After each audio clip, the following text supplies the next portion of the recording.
เอายากเนาะมันก็ไม่นะไม่ล่มมาเลยโอ้ใกล้ๆนี่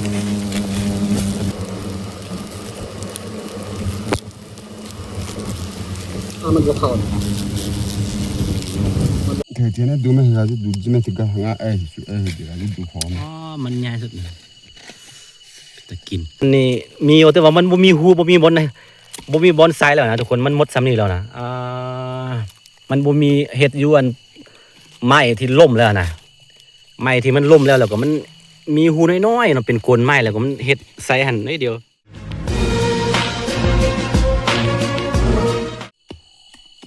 สบายดีทุกคนยินดีต้อนรับเข้าสู่ช่องอาคาน้อยณตอนนี้เฮาอยู่ป่าได้เห็นบ่นี่อันนี้คือสุดกันตอเขาสิไปขุดตอหลุมเด้อทุกคนเด้อตอหลุมตัวนี้แหละตอแท้ๆนะตอยักษ์เลยตอใหญ่ที่สุดเขาเอิ้นว่าตอมันหยังวะตอหัวเสือวะบ่แม่นนะตอดานบ่หลายพื้นที่เอิ้นบ่คือกันหรือว่าแถวบ้านเขาเอิ้นว่าตอจีนนายนะอยู่ลมนี่มันนี่เดี๋ยวนี้เฮาเป็นผู้อาสาเข้าไปเดี๋ยวในพัน4ชุดให้แล้วเขาสิเข้าไป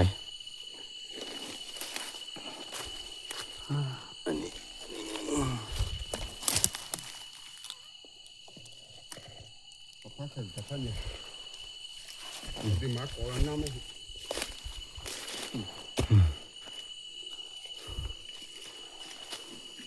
อันนี้เกียมเขาเอาเสียมอันเดียวแต่ตัวนี้ตุ๊กตัวนี้เขาสิใส่ตัวแม่มันถ้ามีใบยกบาได้เนี่ยถ้ามีจะจำว่าตัวนี้เขาสิไปมึงหูมันก่อน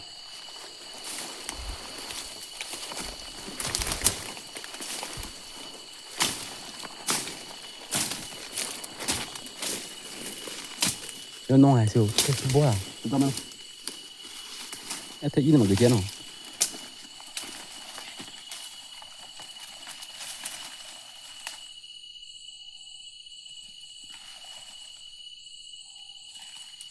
ช่วย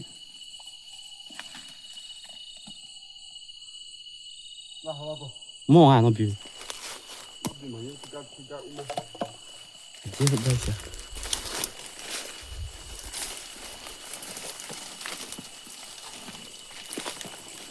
하나도 없지네.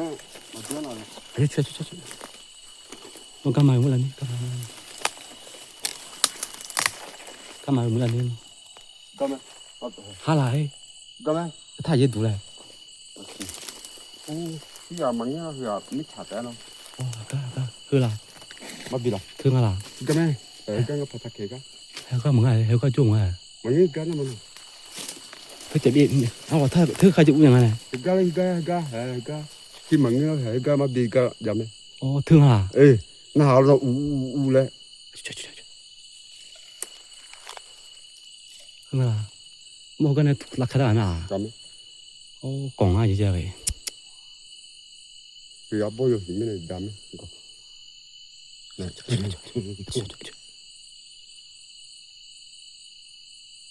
cái nó gò mà biển này cái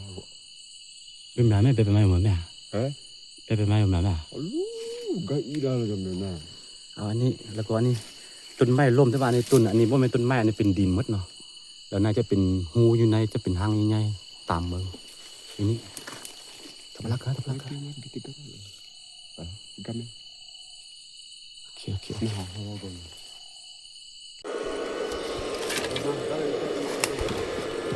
โอเค都看一下，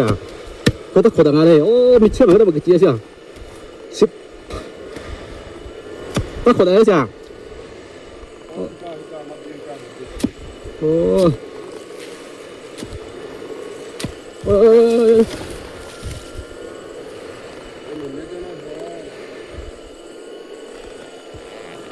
都看到了些。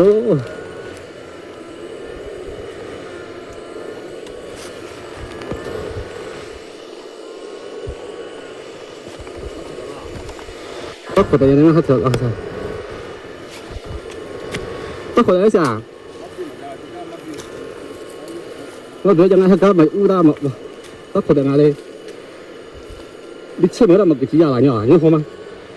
mà cái gì đó bù chụp cái gì hết đó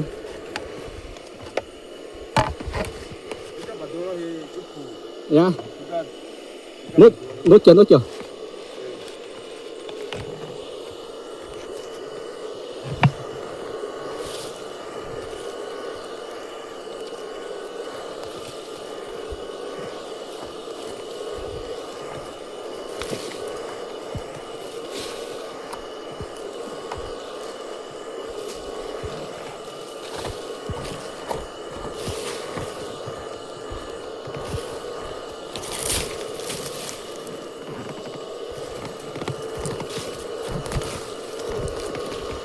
Hả?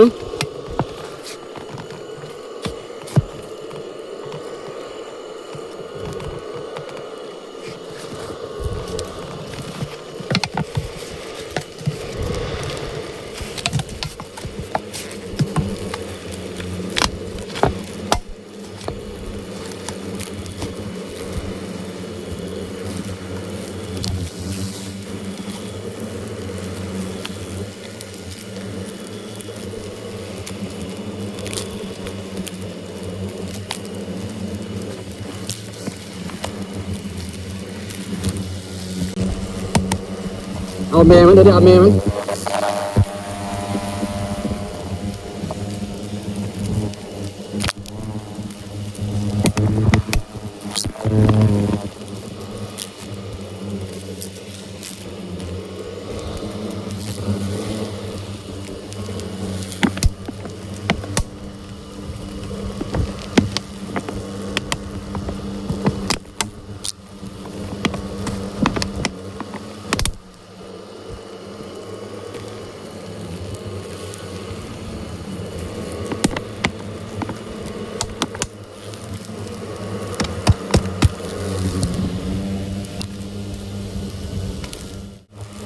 ฮัลโหล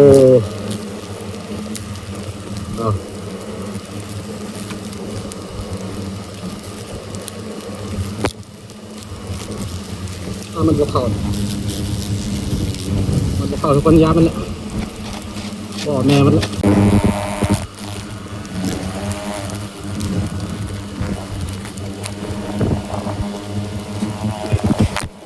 เอายากเนาะมันอยู่ไม่นะไม่ล่มมาเลยโอ้ใกล้ๆนี่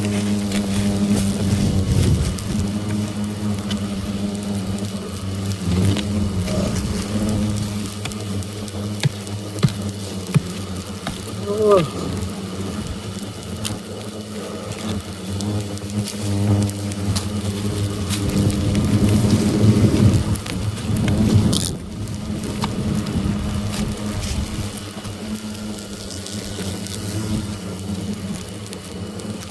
นี่ก็สามแตะอีกแล้วทุกคนตัวนี้นี่โอ้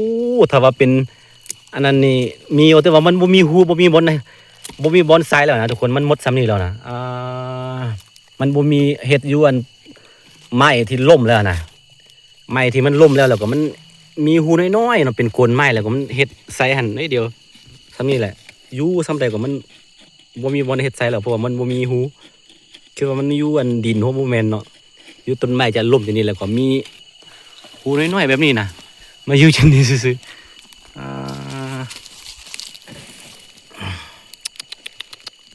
พอได้กินโอ้อึมงะล่ะ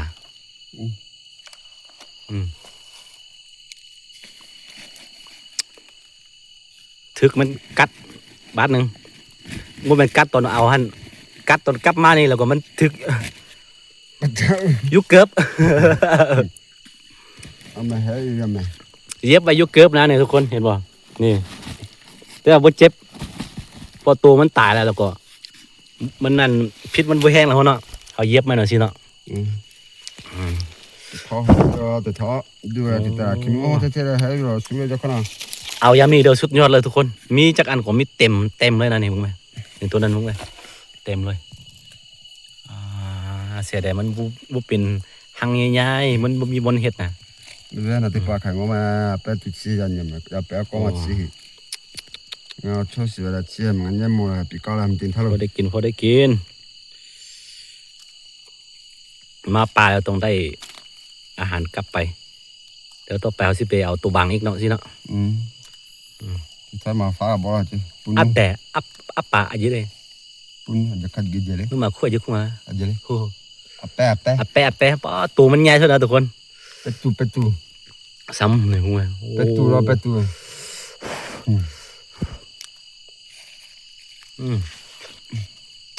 ได้จะปาก ปกติถามว่าตัวมันอันนั้นตอดแต่แท้นี่ว่าเขาค่อยนี่สลบไปเลยแต่ว่านี่ปุ๊บเป็นยัง ตายแล้วนี่ ตายแล้วก็บ่แห้ง กูไม่ต้องงาเถียใจสิรู้เนาะ จีมาช่างเอาโมคักบัวงานเลยถึงอยู่มันก็มันสิญญาอยู่แล้ว เถียนะดูไม่เห็นอะไรดูจิไม่ถึงกับงาเดี๋ยวดูหอม อ๋อมันใหญ่สุดเลย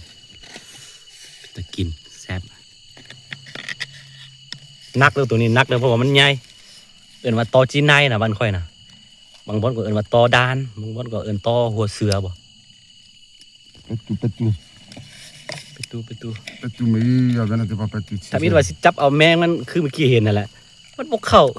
เพราะหูมันกว้างบนมันออกบนอื่นก็เลยว่ายามันซะละเพราะว่าคนเดียวได้ย่านได้ยินเสียงมันห้องนี่โอ้เป็นตาย่านเลย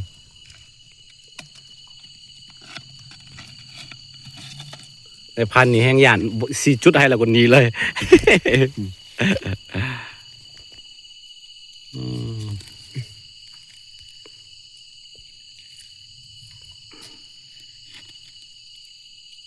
เอาไปตองห่อบ่แม่นบ่ได้ดีสิเอาไปตองห่อใส่ถุง ถ้าทายทีหอมใช่ไหม เห็นบ่ มาหอมไหม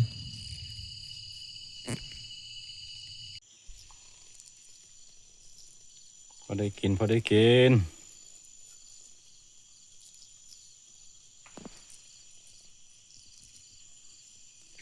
เสียดายมันนั่นขมมันบ่ใหญ่นะถ้าขมมันใหญ่เนี่ยโอ้มีอ่ะ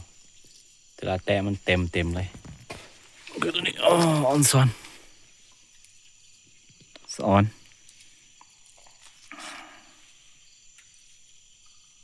อันตัวดำๆมันตกน้ำ เยอะแล้ว ตกน้ำโมเมนต์โอ้ตัวงามออกตัวหนึงละ